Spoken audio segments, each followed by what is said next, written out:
साथियों नमस्कार। साथियों मैंने बीते कुछ दिनों पहले होम्योपैथिक मटर मेडिका को जो उसमें मेडिसिन है उन्हें पोल्ट्री के माध्यम से समझाने का प्रयास किया है।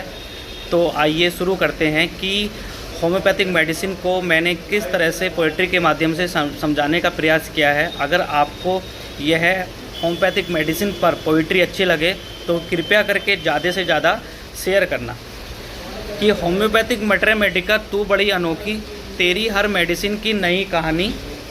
एकोनाइट में है टेंशन, उससे ही होती है सारी परेशानी। मृत्यु का भय इतना है कि कर देता है समय की भविष्यवाणी। ये मैंने लिखा है एकोनाइट में। आगे मैं मैंने आगे सीपिया को बताने का प्रयास किया है। सीपिया को मिलता है जब धोखा तब उसे होती है परेशानी। करती नहीं पसंद वो फिर किसी से मिलना जुलना, हो जाती है वो सबसे न्यारी। ये मैंने सीपिया के बारे में बताने का प्रयास किया है। अब आगे फॉस्फोरस को मैंने किस तरह से बताने का प्रयास किया है। फॉस्फोरस मस्त मौला भी तू है, हंसता भी तू है, हंसाता भी तू है, ओवर सेंसिटिव भी तू है, तेरी बस तूने ही जानी, सबसे अनोखी है तेरी जिंदगानी। ये फॉस्फोरस के बारे में मैंने बताने का प्रयास किया है। अब आगे पल्सेटला के बारे में। पल्सेटला तू एकदम खुश, एकदम दुखी होती है। एम्बिशंस पूरी ना हो तो तुझे परेशानी होती है। तेरी हर बात हर चीज़ का स्वरूप एकदम बदल जाता है। मुंह सूखा होने पर भी तुझे पानी पीने का मन नहीं चाहता है। बाहर की खुली ठंडी हवाओं में फिर तुझे आनंद आता है। ये मैंने पल्सेटला के बारे में बताने का प्रयास किया है। आगे इग्निशिया के बारे में। इग्निशिया तू अच्छाई और सच्चाई की है मूर्ति, करना चाहती है सबकी इच्छाओं की पूर्ति। तुम में ना कोई स्वार्थ ना कोई दिखावा, हर काम को अपना फर्ज समझना यही है नेचर तुम्हारा। लोगों के मन को तुम एकदम पहचान लेती हो। रेस्पॉन्स ना मिले तो तुम परेशान होती हो। ये मैंने इग्निशिया के बारे में बताने का प्रयास किया है। आगे बेलाडोना के बारे में। बेलाडोना तुम स्वभाव के अच्छे हो पर किसी की बातों पे जल्दी विश्वास नहीं करते हो। बीमारी में जब तुम होते हो तब किसी से बोलना पसंद नहीं करते हो। तुमको अगर तब कोई टच भी करे तो तुम सहन नहीं करते हो। केवल गुस्से में तुम तोड़ फोड़ ही करते हो। ये है बेलाडोना, जिसको मैंने अपनी पोइट्री के माध्यम से बताने का प्रयास किया है। आगे एलुमिना के बारे में। एलुमिना तुम्हारा अस्तित्व कहाँ खो गया, लोगों के ह्यूमिलेशन से तुमको क्या हो गया। तुम ना अपनी कोई पहचान रखते हो ना कि कोई डिमांड रखते हो। रक्त और चाकू को देखकर अपने आप को मारने की कोशिश ही करते हो। ये मैंने लिखा है एलुमिना के बारे में। आगे लैकेसिस के बारे में मैंने क्या लिखा है।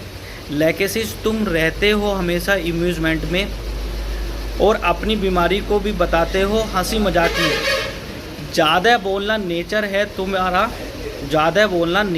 तुम्हारा, तभी तो तुम निभाते हो अच्छा याराना। आगे लाइकोपोडियम के बारे में मैंने पोएट्री के माध्यम से लिखने का प्रयास किया है। लाइकोपोडियम तुम शरीर से कमज़ोर लगते हो लेकिन माइंड से चतुर भी लगते हो। कॉन्फिडेंट तुम में थोड़ा है कम, लेकिन अगर किसी काम की जिम्मेदारी तुम्हें दे दी जाए तो उसमें लगा देते हो अपना पूरा दम। काम करने का तरीका है तुम्हारा बड़ा अनोखा।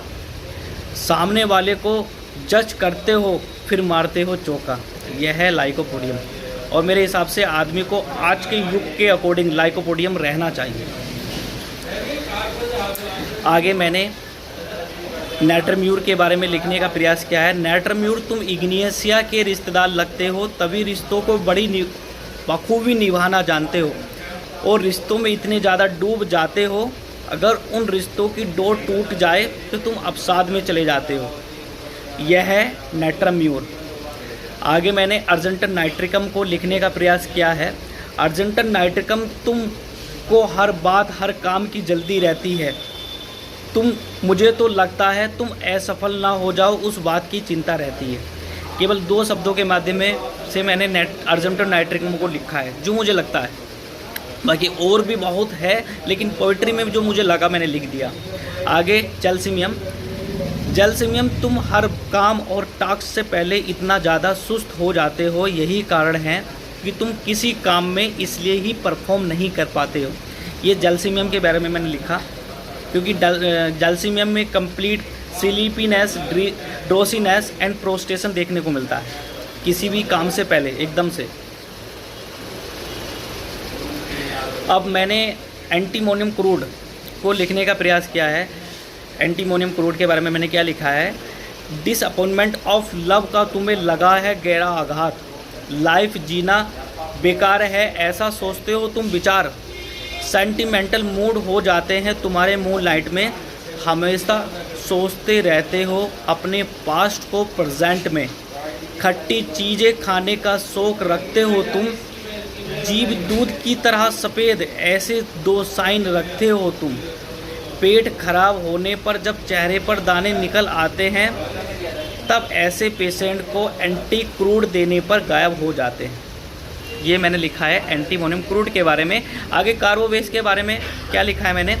अपर एब्डोमेन में रखते हो गैस का गुब्बारा, डकारें इतनी तेज आती हैं जैसे फटा हो गुब्बारा, एकदम से तुम्हें गर्मी का एहसास होता है, ठंडे पसीने से तुम्हारा शरीर भीग जाता है, फिर तुम्हें कोई हवा करे पास से ऐसा मन चाहता है, ब्लीडिंग रोकने में तुम करते हो सबसे अच्छा काम, जब कोई भी मेडिसिन अपनी क्रिया नहीं दे तो तुम देते हो रिजल्ट धमाल, तुम उस मरीज के लिए संजीवनी बूटी हो जब सांसें अटक रही हो और शरीर पर ठंडे पानी की बारिश हो। ये मैंने लिखा है कार्बोवेस के बारे में। आगे मैंने रस्टोक्स के बारे में क्या लिखा है? तुम्हारी याद तब आती है जब कदम ज़मीन पर चलने के लिए चलते हैं तो दर्द भरी चीख निकलती है, चलते रहने पर अच्छा लगता है, कदम रुक के फिर चलें तो चीख निकलती है, लेट जाए तो बेचैनी होती है, चलते रहने पर ही अच्छी फीलिंग रहती है, ठंडे मौसम भरी बरसात में दर्द से इतनी पीड़ा होती है, कोई कर दे गरम मसाज ऐसी इच्छा होती है। आगे जब शरीर पर लाल लाल छोटे छोटे दाने निकलते हैं, खुजली भरे अत्यंत पीड़ादायक, तब रस्टोक्स दे देने पर मिलता है आराम लाभदायक। यह लिखा है मैंने रस्टोक्स के बारे में। आगे कैलकेरिया कार्ब के बारे में मैंने क्या लिखा है? कैलकेरिया कार्ब, तुम अकेले में क्यों हो जाते हो बेचैन, कंपनी तुमको पसंद है तभी मिलता है तुम्हें चैन, कंपनी में रहना तुम्हारा सुरक्षा कवच है, अकेले में रहना तुम्हें नापसंद है, मन से तुम चतुर और अच्छे हो और काम में लेजी पक्के हो, दिखने में तुम शरीर से मोटे और सुंदर लगते हो लेकिन शरीर से ताकत में कमज़ोर लगते हो, स्किन है तुम्हारी बहुत कोमल और डेलिकेट, शरीर में हीमोग्लोबिन की कमी, लेकिन धूप में लगता है कि हीमोग्लोबिन के बहुत ज़्यादा हैं संकेत, ज़्यादा चलने पर तुम हांफ जाते हो, ब्लड टेस्टिंग में तुम विटामिन डी, हीमोग्लोबिन और कैल्शियम की कमी पाते हो। आगे मैंने लिखा है ब्रानिया के बारे में।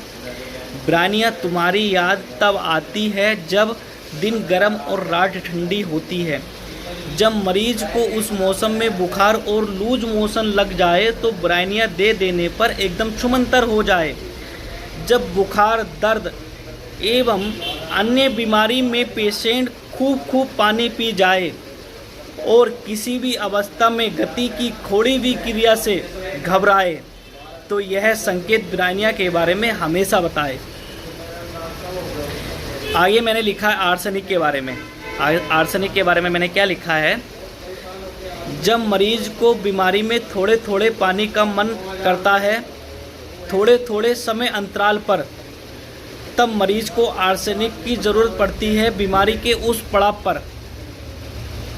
जब तुम बीमारी अवस्था में रहते हो तो तुम्हें उस बात की चिंता रहती है, अच्छा इलाज नहीं हो रहा और कोई आकर नहीं मिल रहा, इस बात की दुविधा रहती है।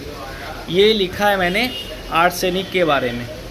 तो दोस्तों आगे मेरा प्रयास है कि इसी तरह से मैं होम्योपैथिक की जो पॉलीग्रेस्ट मेडिसिन है उनको पोइट्री के माध्यम से लिखूं, ताकि स्टूडेंट्स को मैथमेटिका पढ़ने में बहुत ज़्यादा इंटरेस्ट आए। जय हिंद, जय भारत।